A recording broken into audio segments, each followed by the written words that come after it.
নমস্কার বন্ধুরা, নতুন একটা ভিডিওতে সবাইকে স্বাগত। আজ শেয়ার করব পালং শাকের কচুরির রেসিপি। খুবই সিম্পল এই কচুরি, দেখতেও যেমন সবুজ সবুজ সুন্দর হয় আর খেতেও তেমনি সুস্বাদু হয়। একদম ঘরোয়া উপকরণ দিয়েই এটা তৈরি হয়ে যায়। দেখে নাও তাহলে এই সুন্দর রেসিপিটা। প্রথমে কিছুটা পালং শাক নিয়ে তার গোড়াগুলোকে বাদ দিয়ে শুধু পাতাগুলোকে নিলাম। একটা সসপ্যানেতে কিছুটা জল গরম করতে বসালাম। ওয়েট করব যতক্ষণ না জলটা ভালো করে ফুটছে। তারই মাঝে আমি পালং শাকটাকে 2 থেকে 3 বার পরিষ্কার জল দিয়ে ভালো করে ধুয়ে নিলাম।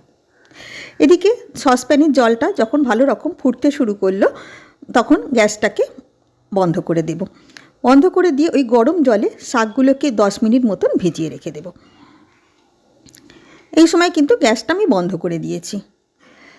মিনিট 10 ভেজাবার পর পালং শাকগুলোকে জল থেকে ছেঁকে একটা পাত্রে তুলে নিলাম।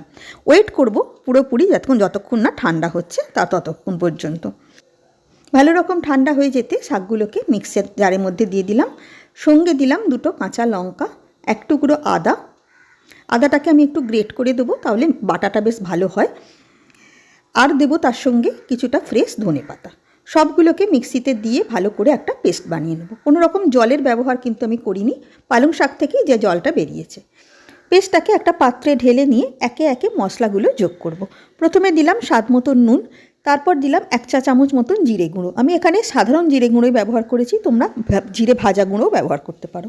দিলাম কিছুটা চাট মশলা আর দিলাম 2 চামচ ময়ানের জন্য সাদা তেল। সমস্ত মশলাগুলোকে পালং শাক বাটাটার সঙ্গে ভালো করে মিশিয়ে নিলাম। চাইলে তোমরা এখানে একটু লঙ্কা গুঁড়ো ব্যবহার করতে পারো যদি একটু বেশি ঝাল পছন্দ করো। এবারে অল্প অল্প করে ময়দা ওই পালং শাক বাটাটার সঙ্গে মেশাতে থাকবো।